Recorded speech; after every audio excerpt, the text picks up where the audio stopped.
Money can buy almost anything, but what happens when a ruthless billionaire meets a desperate single father who refuses to sell his soul?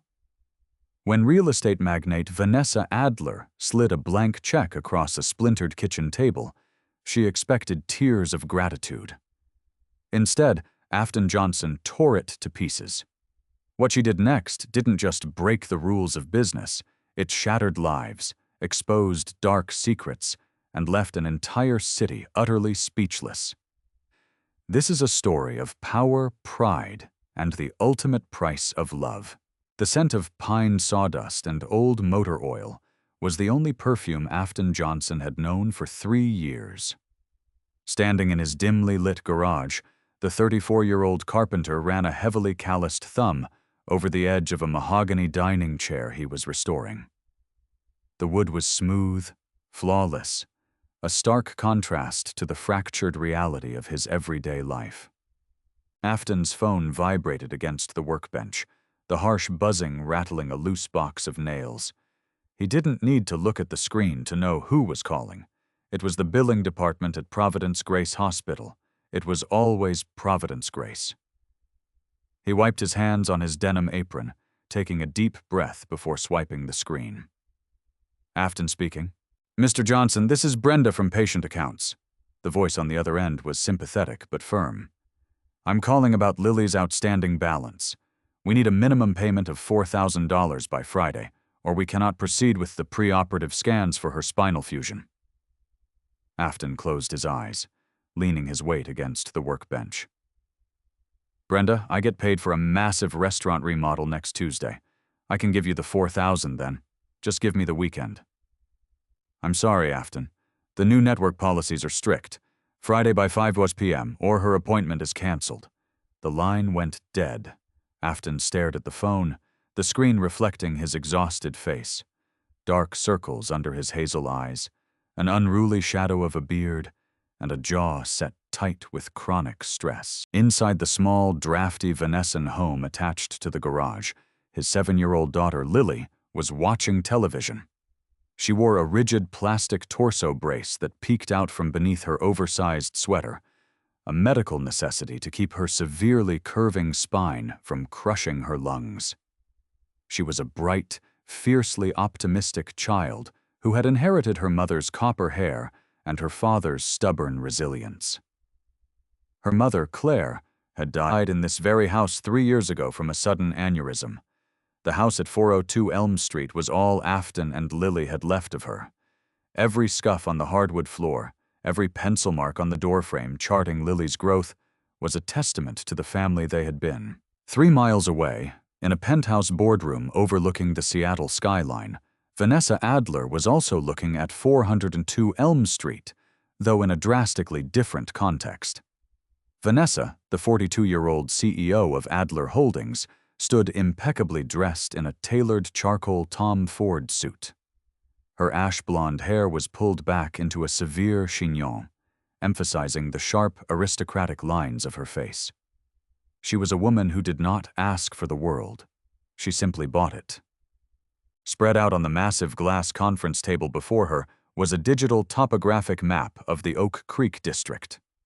The entire neighborhood was highlighted in glowing emerald green, all except for one stubborn, blinking red square right in the center. "Explain to me," Vanessa said, her voice dropping the temperature in the room by 10 degrees, "why this single dilapidated lot is stalling a $1.2 billion commercial development." Richard Gable, her chief legal counsel and designated fixer, shifted uncomfortably in his Italian leather chair. "The property belongs to an Afton Johnson. He's an independent contractor. We've offered him 20% above market value. We've offered him 50% above market value. He refuses to sell. Says the house has sentimental value." Vanessa let out a short, humorless laugh. "Sentimental value is a tax levied on the poor, Richard. Everyone has a number. What's his financial situation?" Richard tapped his tablet. "Dire. He's a widower with a sick kid, drowning in medical debt. He's barely keeping the lights on."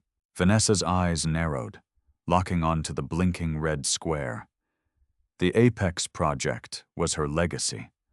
A sprawling complex of luxury condominiums, high-end retail, and corporate office spaces that would cement her empire. She was not about to let a debt-ridden carpenter with a bleeding heart stand in the way of her architectural triumph. "Cancel my afternoon meetings," Vanessa ordered, grabbing her leather trench coat from the back of her chair. "Vanessa, you can't be serious," Richard protested. "You have a board meeting in an hour. Let me send a negotiator." "Your negotiators have failed for 3 months," she snapped, her heels clicking aggressively against the marble floor. "Desperate men do not understand corporate letters, Richard. They understand power. I'm going to 402 Elm Street, and I am going to buy this man's life." Within 10 minutes, Vanessa was in the back of her chauffeured Mercedes-Maybach S-Class, watching the glittering skyscrapers give way to the run-down, working-class streets of Oak Creek. The rain began to fall in sheets, blurring the neon signs of corner bodegas and laundromats. When the sleek black car finally pulled up to Afton's house, it looked entirely alien. A spaceship landing in a junkyard. The house was a faded powder blue, the paint peeling like sunburnt skin. The front porch sagged slightly, though the steps had been recently expertly repaired with fresh pine. Vanessa waited for her driver to open her door and hold an umbrella over her head before she stepped out into the damp chill. She walked up the steps, bypassing the doorbell, and knocked firmly on the wooden door. Inside, Afton wiped his hands on a rag and frowned. He wasn't expecting anyone. He opened the door, stopping short at the sight of the billionaire on his porch. Even without an introduction, the sheer cost of her clothing and the predatory confidence in her posture told him exactly who she was. "Afton Johnson?" Vanessa asked, her tone making it sound less like a question and more like a subpoena. "That depends," Afton replied, his voice a low, steady rumble. "Are you selling something? Or are you the one who keeps sending real estate agents to harass my daughter?" Vanessa smiled, a thin, razor-sharp expression. "I am Vanessa Adler, and I'm not here to harass you, Mr. Johnson. I'm here to change your life. May I come in?" Afton hesitated, his grip tightening on the brass doorknob. He had spent the last 3 months dodging Adler Holdings' automated calls and certified letters. He knew what she wanted. But as the freezing rain began to blow onto the porch, catching the edge of Vanessa's expensive coat, a deeply ingrained sense of working-class hospitality forced his hand. "Make it quick," Afton said, stepping aside. Vanessa entered the house, her sharp eyes instantly analyzing the space. The living room was small, but immaculately clean. The furniture was a mix of thrift store finds and stunning, handcrafted wooden pieces Afton had clearly built himself. But it was the medical equipment that caught her attention. A portable oxygen concentrator in the corner, a stack of heavy medical textbooks on the coffee table, and a specialized orthopedic chair facing the television. Lily peeked around the corner from the kitchen, her eyes wide as she took in the strange woman in the dark suit. "Go to your room for a bit, Lil," Afton said gently. "Put your headphones on. I'll be right there." Lily nodded obediently and vanished down the hall. Vanessa watched the child go, instantly calculating the leverage. "Your daughter is ill," Vanessa stated, not bothering with pleasantries as she turned back to Afton. "My daughter's health is none of your business," Afton fired back, crossing his arms over his chest. "State your piece, Ms. Adler, and get out." Vanessa unbuttoned her coat, making herself entirely at home as she walked towards the heavy oak dining table. "My piece, Mr. Johnson, is that you are holding up progress. The Apex Project is going to revitalize this entire district. We are bringing in thousands of jobs, better infrastructure, and premium housing. You are the only obstacle standing in the way of $1 billion municipal improvement." "Improvement for who?" Afton scoffed, walking over to stand opposite her at the table. "You're knocking down generational homes to build glass towers for tech executives. You're pushing out the people who actually built this city." Gentrification is the inevitable march of time, Vanessa said dismissively. She reached into her designer handbag and pulled out a slim, leather-bound checkbook and a Mont Blanc fountain pen. I'm not here to debate urban socioeconomic theory with a carpenter. I'm here to solve a problem. She uncapped the pen, signed her name with a dramatic, sweeping motion at the bottom of a check, and ripped it from the ledger. She placed it on the table and slid it across the smooth wood toward Afton. Afton looked down. The payee line said Afton Johnson. The signature line read Vanessa Adler. The amount line was completely blank. I know about the hospital bills, Afton, Vanessa said, her voice dropping into a register of simulated empathy that made his skin crawl. I know you owe Providence Grace tens of thousands of dollars. I know you're working yourself to the bone and it's still not enough. Fill in the number. Put down whatever it takes to clear your debts, buy a beautiful house in the suburbs, and get your daughter the best medical care in the world. Add $1 million for yourself. I don't care. Just sign the deed over to me today. Afton stared at the check. For a fleeting, agonizing second, the math invaded his brain. He could write $5 million. He could pay for Lily's spinal fusion tomorrow. He could hire private nurses. He wouldn't have to wake up in a cold sweat at 3 a.m., wondering if they were going to lose the electricity. Vanessa saw the hesitation in his eyes and smirked. It always came down to this. Everyone had a price. But Afton wasn't looking at the check anymore. He was looking at a deep gouge in the oak table, just inches from the paper. Claire had accidentally made that gouge with a carving knife during their first Thanksgiving in this house. He had refused to sand it out. He looked at the doorframe where Claire had enthusiastically marked Lily's first steps. He looked at the bay window where his wife had taken her last breath in his arms while waiting for an ambulance that arrived too late. This house wasn't an asset. It was a mausoleum. It was the only place where Lily could still feel the ghost of her mother. Afton picked up the check. The paper felt heavy, loaded with the weight of absolute corporate arrogance. He looked Vanessa dead in the eye. You think money is God, Afton said softly. You think you can walk into a man's home, wave a piece of paper, and buy his memories, his dignity, and his history. I think I'm offering you salvation, Vanessa corrected sharply. Don't be a fool, Mr. Johnson. Pride won't pay for your daughter's surgery. Afton's hands gripped the edges of the check. With a slow, deliberate motion, he tore the heavy paper straight down the middle. Vanessa actually gasped, taking a half-step back.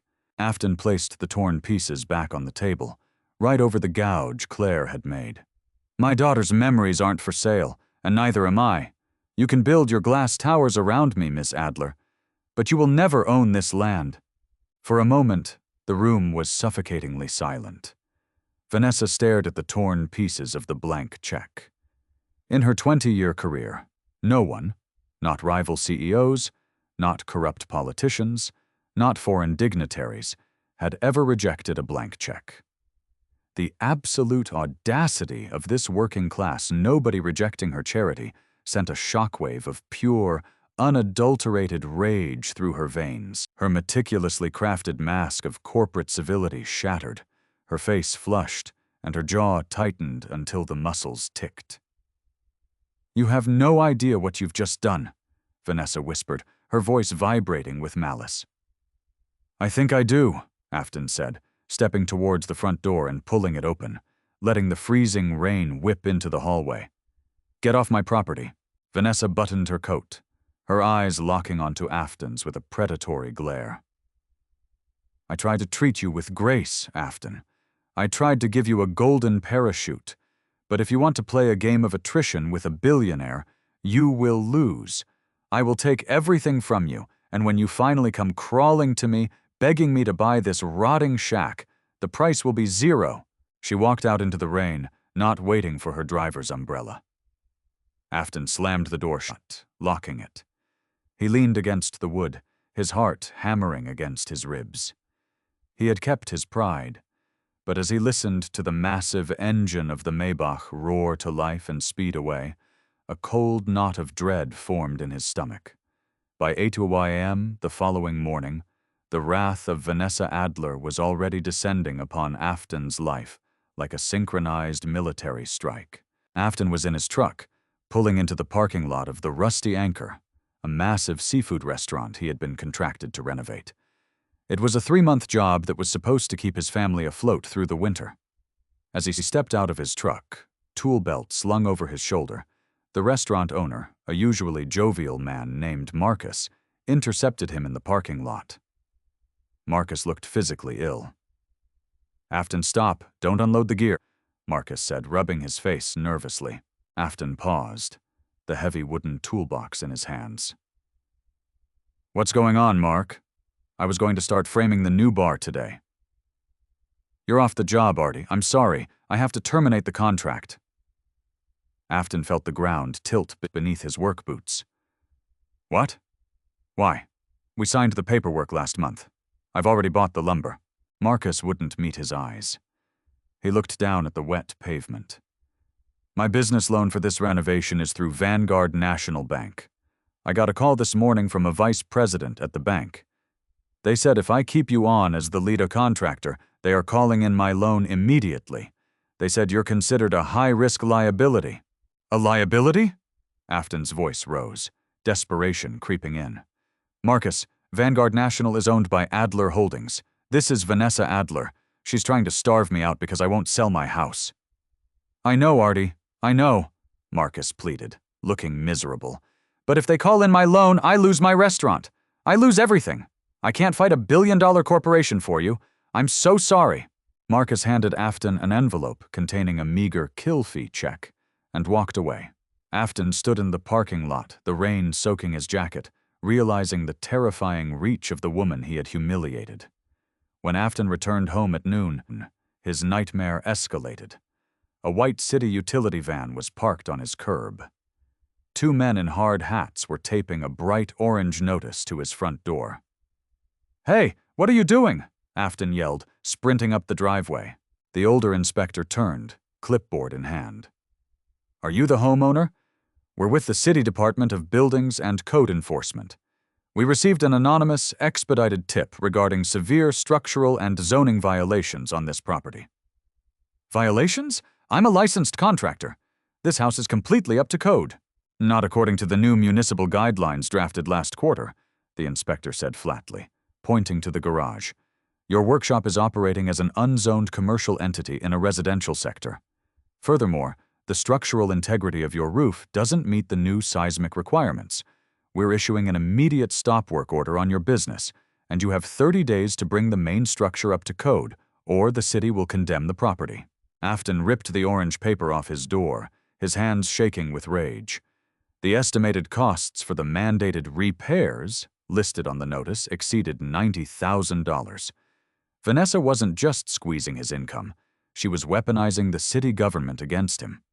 He walked inside, feeling like the walls of the house were physically closing in on him. He needed a lawyer, but he couldn't even afford his groceries, let alone a retainer to fight Adler Holdings. But Vanessa Adler's masterpiece of cruelty was yet to come.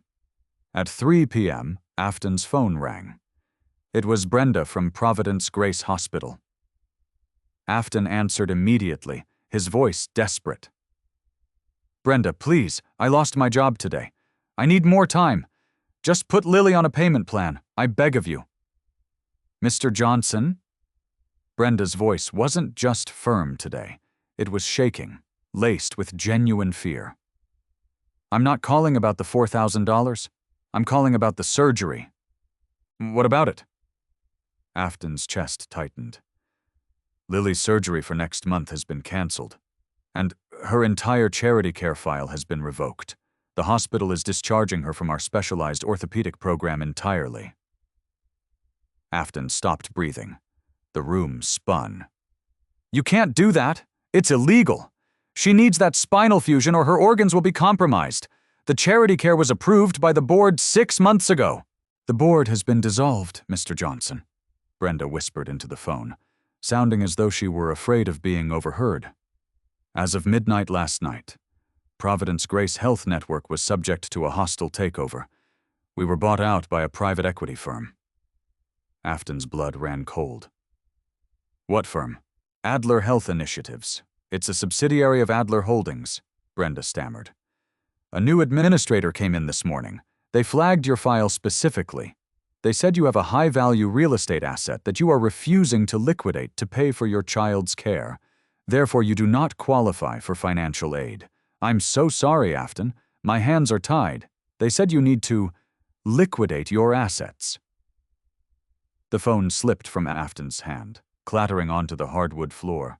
He stumbled backward, sinking into the sofa, staring blankly at the wall. Vanessa Adler hadn't just attacked his job or his house. When he refused to let her buy his memories, she had gone out and bought the hospital that was keeping his daughter alive. She was holding a 7-year-old girl's spine hostage for a plot of land. The sheer, unfathomable evil of the maneuver left him paralyzed. He was a man who knew how to fight with his hands, how to build walls, how to fix broken things. But how could a carpenter fight a monster who owned the earth he stood on? Just then, Lily walked into the living room, dragging her favorite stuffed bear.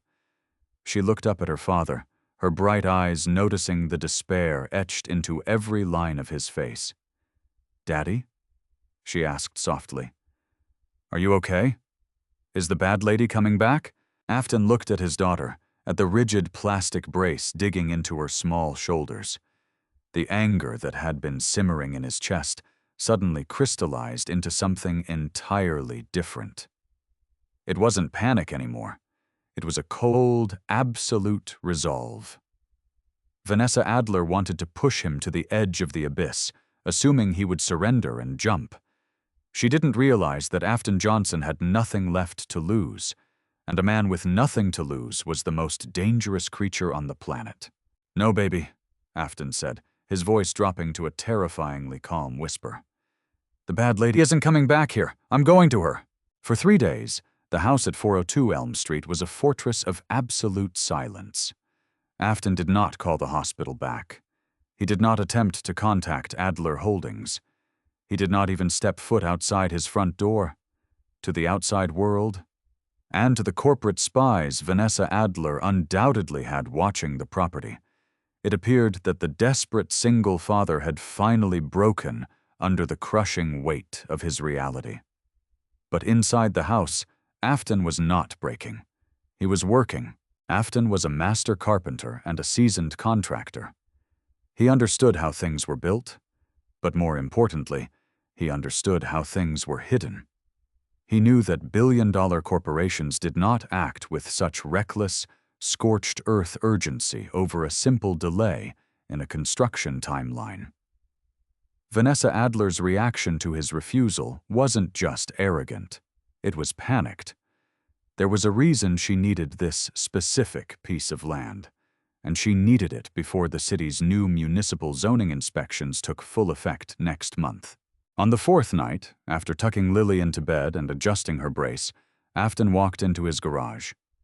He turned on the harsh, fluorescent overheads and stared at the concrete floor. His grandfather had bought this plot in the 1970s, back when Oak Creek was a bustling hub for industrial manufacturing. Specifically, it was the primary manufacturing district for Adler Chemicals, the foundational company that had launched Vanessa's father, Harrison Adler, into the billionaire stratosphere before the company rebranded to real estate. Afton pulled a massive, dust-covered trunk from the rafters, his grandfather's old construction archives. For hours, he pored over yellowed blueprints, topographical maps, and old city utility grids from the late 70s. His calloused fingers traced the property lines. The Adler chemical plant had been demolished in the late 90s, its land paved over to prepare for future development. But Afton's property sat on a slight incline, directly over a forgotten natural subterranean aquifer that flowed straight into the Seattle Municipal Reservoir. Afton's eyes narrowed as he noticed a discrepancy in a 1978 zoning map. The chemical plant's subterranean drainage systems didn't route to the city treatment center. They routed directly toward the bedrock beneath 402 Elm Street, A chilling realization washed over him. Vanessa wasn't trying to build over his house. She was trying to excavate what was underneath it. Afton grabbed a concrete saw and a heavy sledgehammer from his workbench. He moved to the deepest corner of the garage, right over the spot where the old utility lines intersected. The roar of the diamond blade saw shattered the quiet night as he cut a 3-foot square into the thick concrete slab. Sweat poured down his face, his muscles burning with a frantic, adrenaline-fueled intensity. He grabbed the sledgehammer and brought it down with bone-jarring force, shattering the concrete block. He dug through the gravel and dirt with a heavy spade, going down 3 feet, then 4, until his shovel struck something metallic with a dull, echoing thud. Afton dropped to his knees, clawing away the damp earth with his bare hands. It was a massive, corroded steel pipe, capped and sealed with a heavy iron valve bearing a faded stamped logo, Adler Chem Corp. Taking a crowbar, Afton threw his entire weight against the rusted valve. With a sickening shriek of grinding metal, it gave way. A pungent, sickly sweet odor immediately filled the garage, making his eyes water and his throat burn. He shined a heavy-duty flashlight down the pipe. It was filled with a thick, viscous black sludge. This wasn't just a pipe. It was an illegal dumping conduit. For decades, Adler Chemicals hadn't been disposing of their highly toxic industrial waste legally. They had been pumping it into the bedrock right next to the city's aquifer. If the containment failed, it would poison the water supply for half of Seattle. Vanessa's Apex project was a cover-up. She needed to buy the entire neighborhood, bulldoze the residential homes, and pour millions of tons of fresh concrete foundations to seal the leaking toxic nightmare her family had created before the city's new environmental inspectors found it. Afton's house was the last unsealed puncture wound in the ground. Afton quickly capped the pipe, his heart hammering a frantic rhythm against his ribs. He carefully extracted a sample of the sludge into a glass mason jar and sealed it tight. He didn't just have leverage now. He held a detonator that could obliterate the entire Adler empire. The next morning, Afton paid a visit to Elias Montgomery, a retired environmental protection agent who used to frequent the diner where Afton's late wife had worked. Elias owed Claire his life after she had performed CPR on him during a heart attack years ago. In the safety of Elias's kitchen, they tested the sample. The results were catastrophic. Levels of carcinogenic heavy metals and illegal synthetic solvents were thousands of times above the lethal limit. "Afton," Elias whispered, staring at the chemical readout with wide, terrified eyes. "If the EPA gets a hold of this, Adler Holdings won't just face fines. The federal government will seize their assets, dissolve the company, and Vanessa Adler will face decades in federal prison for conspiracy and environmental terrorism." Afton carefully packed the mason jar and the printouts into a heavy leather satchel. The exhaustion that had plagued him for months was completely gone, replaced by a terrifying, absolute calm. "Elias," Afton said quietly, "I need you to draft an email to the regional director of the EPA, the Seattle Times, and the Department of Justice. Attach all of this data. Set it on a timed delay for midnight tonight." "And what are you going to do?" Elias asked, his voice shaking. Afton zipped his jacket. "I'm going to go talk to the CEO." The grand ballroom of the opulent St. Regis Hotel was a masterclass in excessive wealth. Crystal chandeliers cast a warm, golden glow over the city's elite. Politicians, tech moguls, and socialites, all gathered for the Adler Foundation's annual charity gala. A string quartet played softly in the corner, while waiters in immaculate tuxedos circulated with trays of vintage champagne and caviar. At the center of it all stood Vanessa Adler, draped in a backless emerald-green silk gown that clung to her statuesque frame.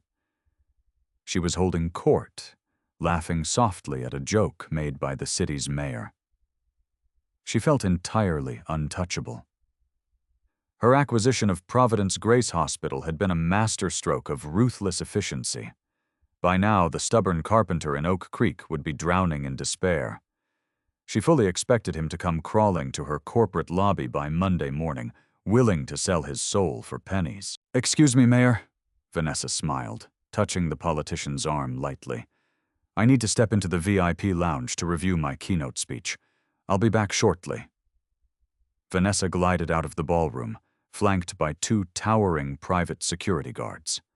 She entered the private, soundproofed VIP antechamber behind the main stage.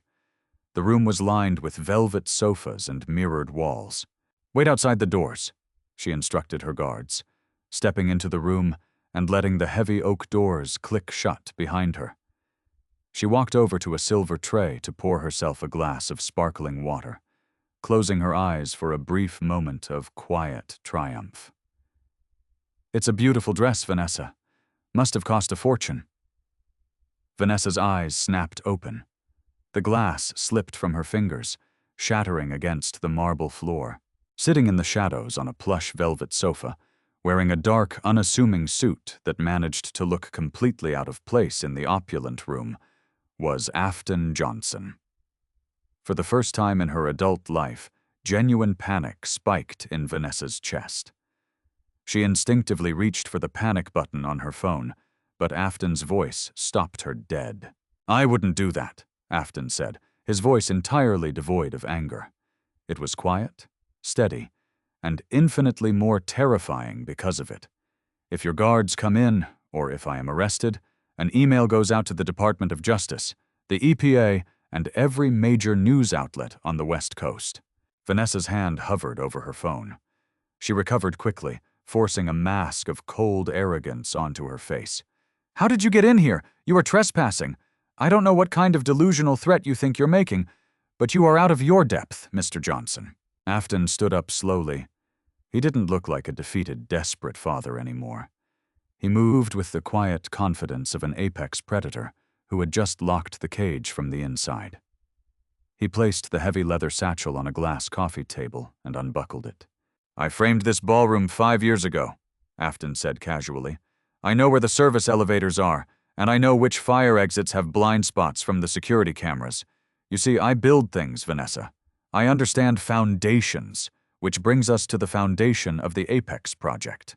He pulled out the thick stack of environmental readouts and tossed them onto the table. They landed with a heavy smack. Next, he carefully placed the glass mason jar filled with the black, toxic sludge next to the papers. Vanessa looked down at the jar. The color completely drained from her face, leaving her looking like a wax mannequin. The arrogant sneer vanished, replaced by stark, naked terror. "My grandfather kept excellent records," Afton continued, pacing slowly around the room, keeping himself between Vanessa and the door. "I did some digging in my garage, literally. I found the bypass valves your father installed in 1978. I know what's under my house. I know what's leaking into the bedrock. And more importantly, I know that the entire Apex project isn't a real estate venture. It's an environmental cover-up funded by $1 billion of corporate capital."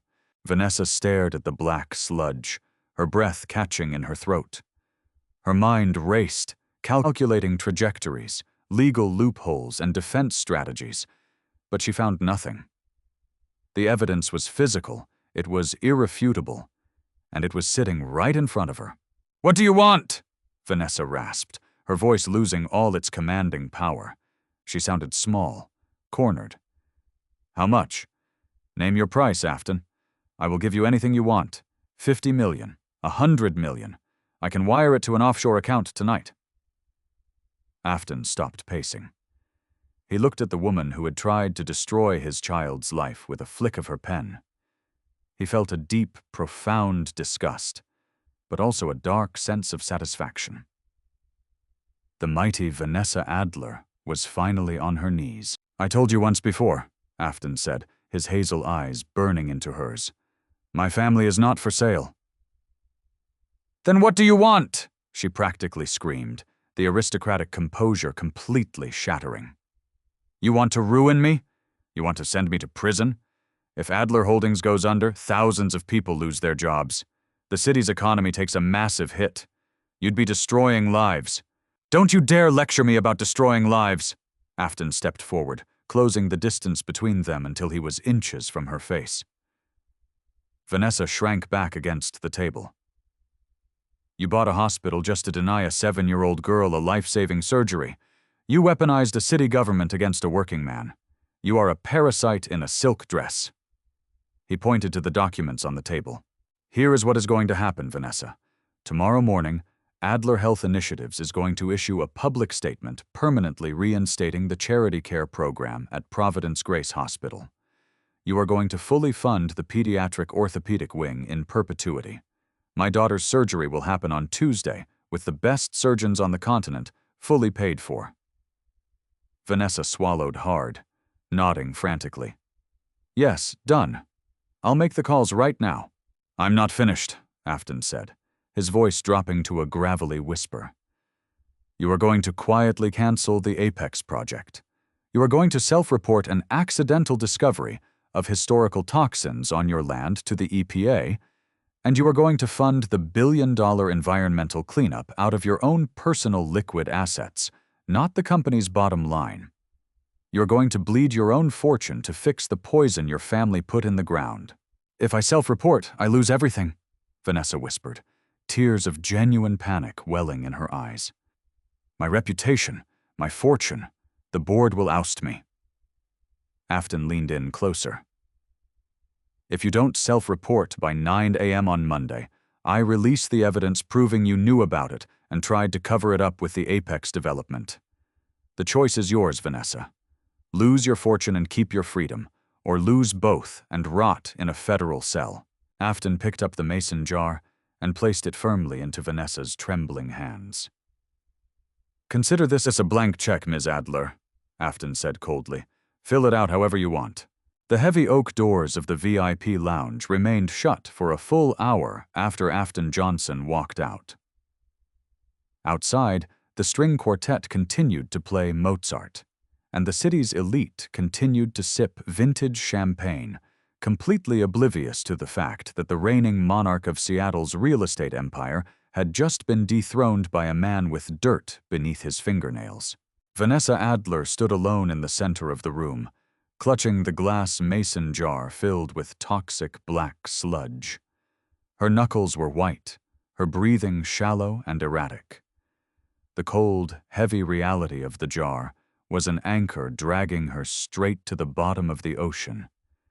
For the first time in her 42 years, her money could not build a bridge over her problems.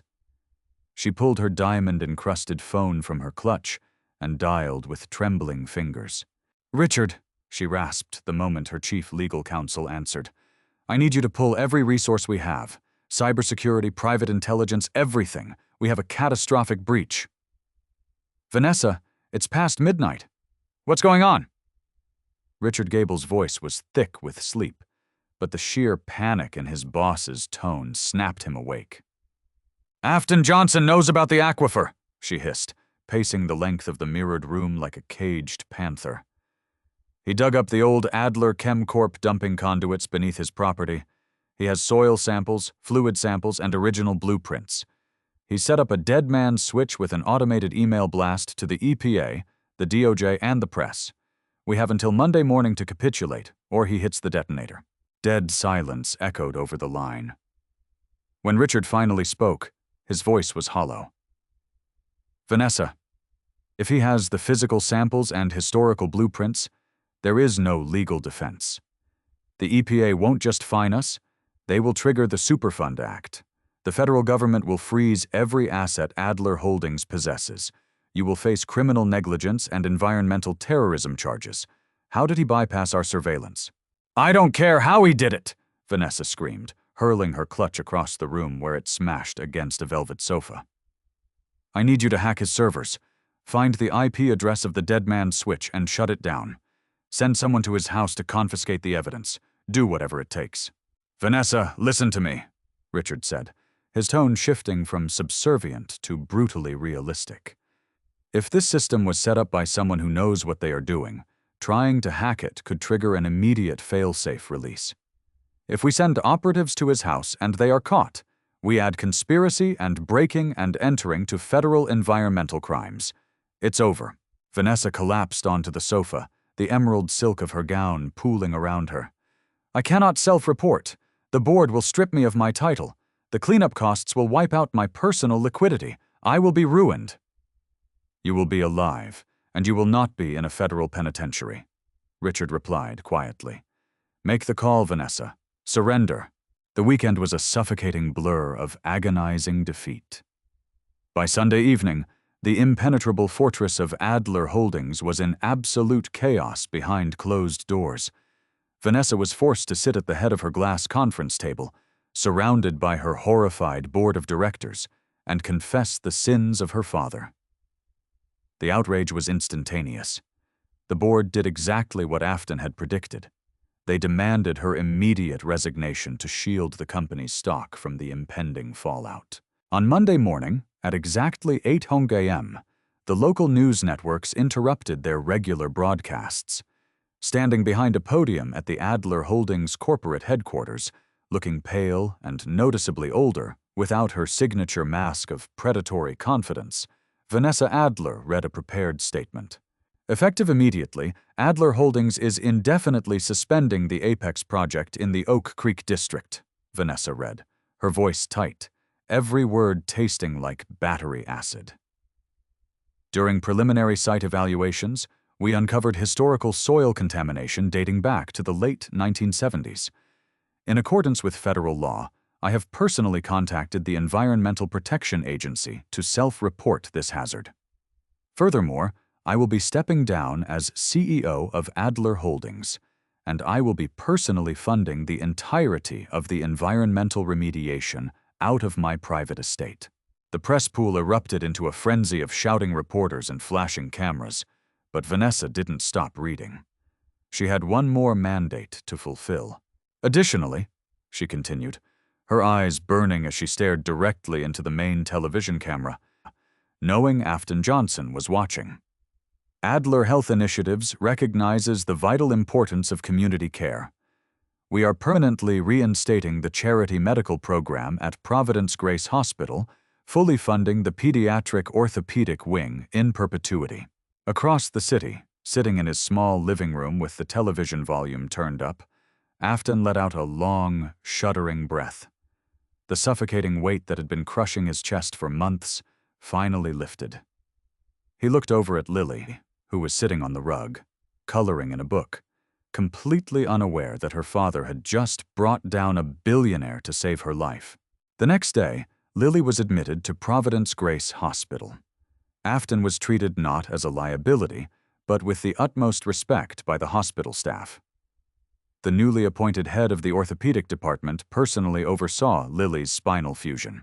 After a grueling 6-hour procedure, the surgeon walked into the waiting room with a warm, exhausted smile. The surgery was a complete success, Mr. Johnson. Her spine is stabilized. With physical therapy, she's going to live a long, healthy, completely normal life. Afton broke down. He sat in the plastic waiting room chair and buried his face in his rough hands, weeping tears of pure, unadulterated relief. The nightmare was over. He had won. But Afton had underestimated the vindictive endurance of a woman who had lost her crown. He thought he had broken Vanessa Adler. He didn't realize he had only set her free from the constraints of corporate legality. 2 weeks passed. The Oak Creek neighborhood was swarming with federal EPA agents in hazmat suits. The block surrounding Afton's house had been cordoned off with high metal fencing. The cleanup was estimated to take a year and cost north of $400 million, every cent drained from Vanessa's personal trust funds. Lily was discharged from the hospital, recovering beautifully in her own bed.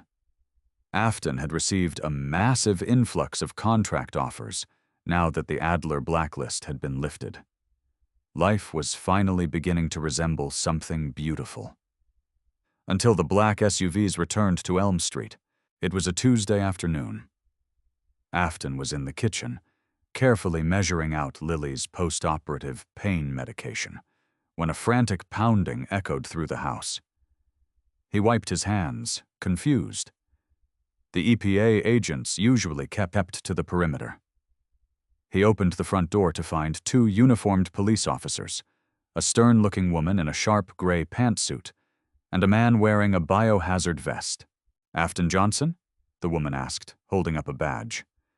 "I am Agent Miller with the State Department of Child Protective Services, and this is Dr. Eris from the Department of Health."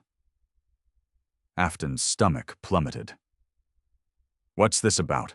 My daughter is resting." "Mr. Johnson, step away from the door," one of the police officers ordered, his hand resting cautiously on his duty belt. "We have received a priority court order for the immediate emergency removal of a minor, Lily Johnson," Agent Miller stated coldly, handing Afton a thick stack of legal documents. "Removal? What are you talking about? On what grounds?" Afton shouted, his heart hammering wildly. "Medical endangerment and criminal negligence." Dr. Eris stepped forward.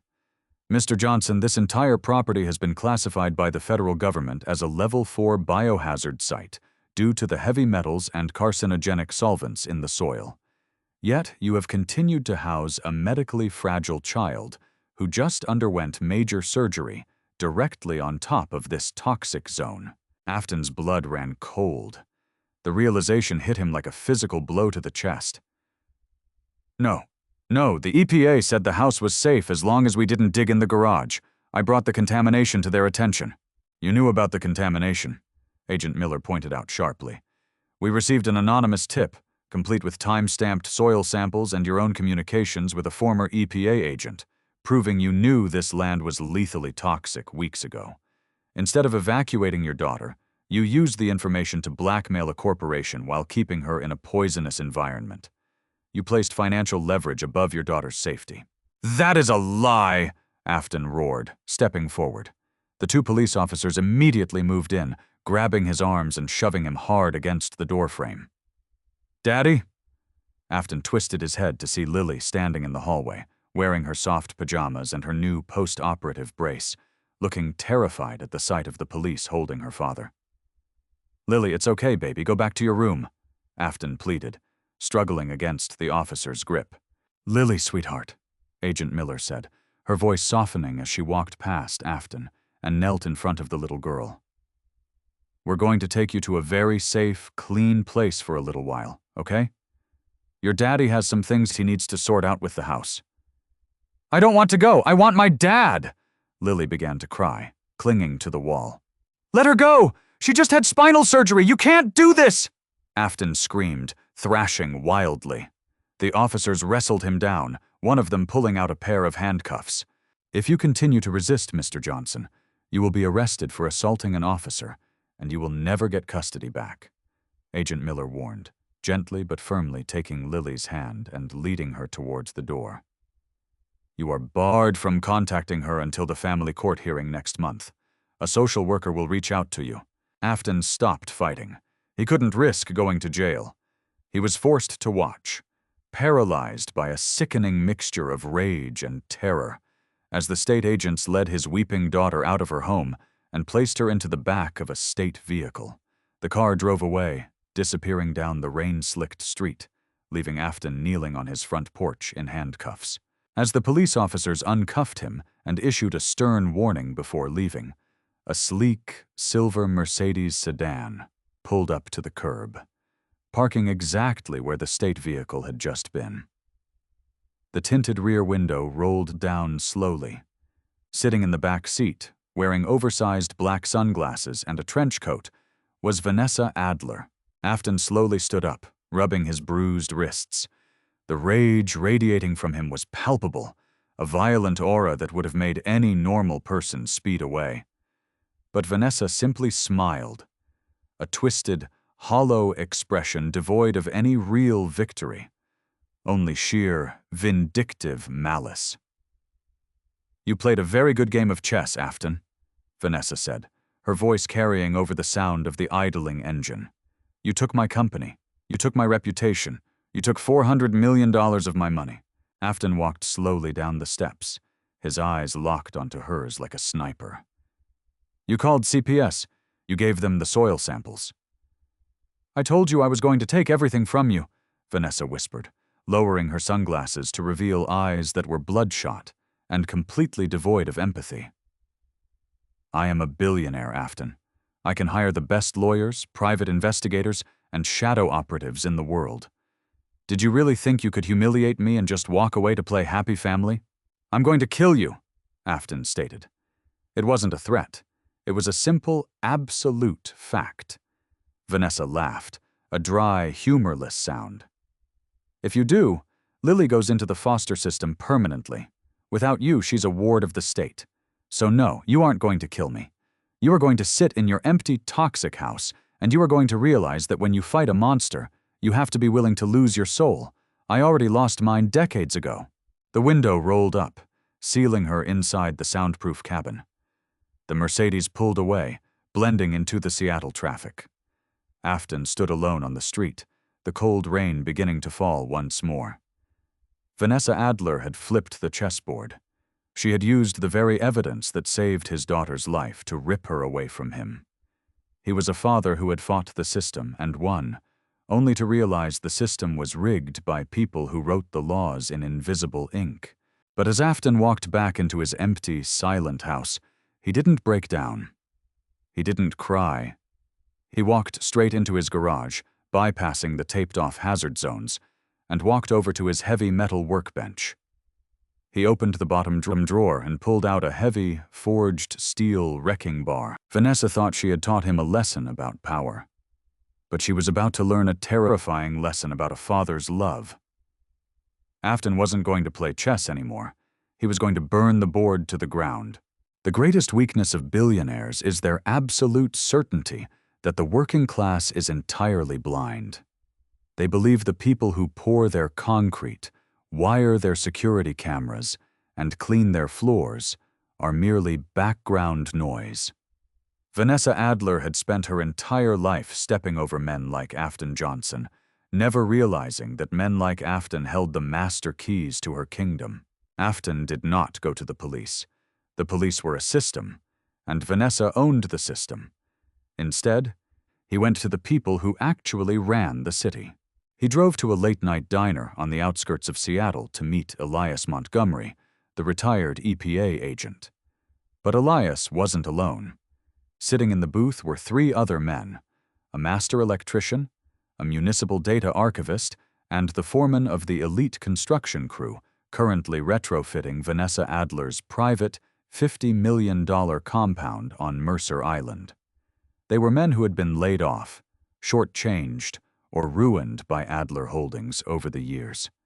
Afton had spent the last 48 hours calling in every favor, every blood debt, and every ounce of working-class solidarity he could muster. "She's moving her private servers tonight," the construction foreman told Afton, sliding a rolled-up set of architectural blueprints across the sticky diner table. "Ever since she stepped down as CEO, she's terrified the feds are going to raid her corporate office. She's relocating all her personal hard drives to a subterranean vault in the Mercer Island estate. The biometric security system doesn't go online until tomorrow morning. Tonight, it's just a standard keypad and 2 private guards." Afton studied the blueprints, his eyes tracing the HVAC conduits and subterranean access panels. He was a master contractor. Looking at a blueprint was like reading a children's book. "Where is the server rack?" "Basement level 3, the electrician chimed in. "I wired it yesterday. If you go in through the eastern drainage culvert, you bypass the perimeter sensors entirely." "Afton," Elias said, his voice heavy with caution, "if you do this, you are committing a major felony. If you are caught, you will never see Lily again." Afton looked at the men around the table. His eyes were hollow, devoid of fear, filled only with the cold, absolute purpose of a father fighting for his child's life. "I lost Lily the moment Vanessa Adler decided to play God. I am bringing my daughter home, or I am burning the Mercer Island estate to the ash it belongs in." At 2:00 a.m., under the cover of a dense, freezing Pacific Northwest fog, Afton slipped into the eastern drainage culvert of the Mercer Island compound. Dressed entirely in black, carrying only a flashlight, a heavy steel wrecking bar, and a cloned access key fob provided by the foreman, He moved through the subterranean tunnels like a ghost. He breached the basement level without triggering a single alarm. The estate was eerily quiet, the air smelling of fresh paint and expensive mahogany. Afton bypassed the two private security guards by slipping through the unfinished ventilation shafts, dropping silently into the third-level server room. The room was bathed in the blue glow of massive, humming hard drives.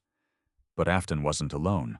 Standing in front of the primary terminal, frantically transferring files onto an encrypted flash drive, was Richard Gable. The chief legal counsel looked exhausted, his tie loosened, his forehead slick with sweat. He was a rat, desperately trying to salvage what he could from a sinking ship. Afton stepped out of the shadows, the heavy steel wrecking bar gripping firmly in his hand. The metal scraped deliberately against the concrete floor. Richard spun around, dropping the flash drive. His eyes went wide with terror as he recognized the carpenter. "Mr. Johnson," Richard stammered, backing away until his spine hit the server racks. "How did you get in here? The perimeter is locked down." "You build walls to keep the world out, Richard," Afton said, his voice a low, gravelly whisper. "You forgot who builds the walls." Afton raised the wrecking bar and smashed it violently into the primary server console next to Richard's head. Sparks showered the room, and Richard let out a terrified shriek, shielding his face. "I don't have time for corporate negotiations," Afton stated, stepping closer, the heat of his anger radiating in the freezing room. "Vanessa bought a CPS supervisor named Agent Miller to take my daughter. I want the wire transfer receipts. I want the communication logs. I want the proof, Richard, or I am going to beat you to death in this basement, and the men who built this room will make sure they never find your body." Richard looked into Afton's eyes and saw no hesitation. He saw a father entirely unhinged from societal rules. Richard's own loyalty to Vanessa had evaporated the moment she dragged child abduction into their portfolio of crimes. Trembling, Richard knelt and picked up the encrypted flash drive. He held it out to Afton. "Vanessa is insane," Richard whispered, his voice shaking. "She paid Agent Miller $200,000 through a shell company in the Cayman Islands. She also paid off Judge Harrison, the family court judge presiding over your custody hearing tomorrow. It's all on this drive. The routing numbers, the emails, the audio recordings of her ordering the hit on your family." Afton snatched the drive. "Why do you have this?" "Because I knew she was going to go down," Richard confessed, swallowing hard. "I was gathering an insurance policy for the DOJ. I was going to turn state's evidence for immunity." "Congratulations, Richard," Afton said, turning toward the ventilation exit. "You just became my star witness." The fluorescent lights of the King County family court were sterile and unforgiving. Afton sat at the petitioner's table in a borrowed suit that didn't quite fit his broad shoulders. Across the aisle, Agent Miller sat with her legal team, exuding an air of smug, bureaucratic authority. At the back of the gallery, wearing oversized Chanel sunglasses and a tailored cashmere coat, sat Vanessa Adler. She had come to watch the execution. She wanted to see the exact moment the carpenter's spirit finally broke. The heavy wooden doors opened, and a social worker led Lily into the courtroom. The little girl looked exhausted, her eyes red from crying, her small hands clutching the hem of her sweater. When she saw Afton, she lunged forward. "Daddy!" "Lily!" Afton stood up, but a court bailiff immediately stepped between them, forcing Afton back to his seat. The social worker gently pulled Lily to a chair on the far side of the room. Afton's jaw clenched so hard his teeth felt ready to shatter. Judge Harrison, an older man with silver hair and a stern expression, slammed his gavel. "This is an emergency custody hearing regarding the minor Lily Johnson," Judge Harrison announced, adjusting his glasses. "The state contends that Afton Johnson willfully endangered the minor by housing her on a toxic Superfund site. Given the severity of the EPA reports, the court is heavily inclined to terminate parental rights and place the minor in the permanent custody of the state." Vanessa smiled behind her sunglasses. It was a flawless victory. Your Honor, Afton's attorney, a fiery pro bono lawyer Elias had brought in, stood up. Before you rule, the defense has newly acquired evidence regarding the legitimacy of the CPS report. We request to call a witness to the stand. Judge Harrison frowned. This is an emergency hearing, Counselor. We are not doing a full trial today. Your Honor, I insist. The witness is Richard Gable, former Chief Legal Counsel for Adler Holdings. Vanessa's smile vanished. Her blood ran entirely cold. She whipped her head around, looking at the courtroom doors. The doors swung open, but it wasn't just Richard Gable who walked in. Flanking the terrified corporate lawyer were 4 federal agents from the Federal Bureau of Investigation, led by a senior prosecutor from the Department of Justice. What is the meaning of this? Judge Harrison demanded, his face paling as he recognized the federal prosecutor. The DOJ prosecutor stepped in front of the bar. Judge Harrison, you are hereby ordered to recuse yourself from this bench. We have a federal warrant for your arrest on charges of judicial corruption, extortion, and accepting bribes. Chaos erupted in the courtroom. Agent Miller leapt to her feet, looking frantically toward the exits, but 2 FBI agents were already moving toward her. Agent Miller, one of the agents said, pulling out a pair of handcuffs. You are under arrest for child endangerment, conspiracy, and wire fraud. In the gallery, Vanessa Adler stood up slowly, her legs shaking. She turned to run, but a female federal marshal stepped directly into the aisle, blocking her path. Afton turned around in his chair. He locked eyes with Vanessa as the marshal grabbed her wrists and slammed them behind her back. Vanessa Adler, the marshal announced, her voice echoing over the screaming and confusion. You are under arrest for conspiracy, bribery of a state official, racketeering, and witness intimidation. You do not have to say anything, but anything you do say will be used against you in a court of law. As the cold steel of the handcuffs clicked around Vanessa's wrists, her sunglasses slipped off, revealing eyes wide with utter, absolute devastation. Her empire was gone. Her fortune was drained. And now, her freedom was stripped away. She had tried to buy the world, but she had been utterly destroyed by a father who simply refused to sell his soul. As Vanessa was dragged out of the courtroom, a new emergency standby judge took the bench. Within 5 minutes, the falsified CPS order was voided. Mr. Johnson, the new judge said, smiling softly. Case dismissed. Take your daughter home. Afton didn't say a word. He bypassed the tables, fell to his knees, and wrapped his arms around Lily. The little girl buried her face into his neck, sobbing uncontrollably as Afton held her, burying his face in her copper hair. I've got you, baby, Afton whispered, tears streaming down his scarred, tired face. I've got you. The bad lady is never coming back. 6 months later, Afton and Lily were far from Oak Creek. Thanks to a massive settlement paid out by the remaining board of Adler Holdings to prevent a catastrophic civil lawsuit, Afton had purchased a beautiful, sprawling cabin in the foothills of the Cascade Mountains. The air was crisp, the land was pure, and the wood in his new, state-of-the-art workshop smelled of pine and fresh beginnings. Vanessa Adler was denied bail. She sat in a concrete cell in a federal penitentiary, awaiting a trial that carried a mandatory minimum of 30 years. She had nothing but the cold silence of her cage, haunted forever by the memory of the blank check she had slid across a splintered table, and the working-class carpenter who had torn her empire to the ground. If this story of a father's unstoppable love and a billionaire's ultimate downfall kept you on the edge of your seat, you won't want to miss what we have coming next.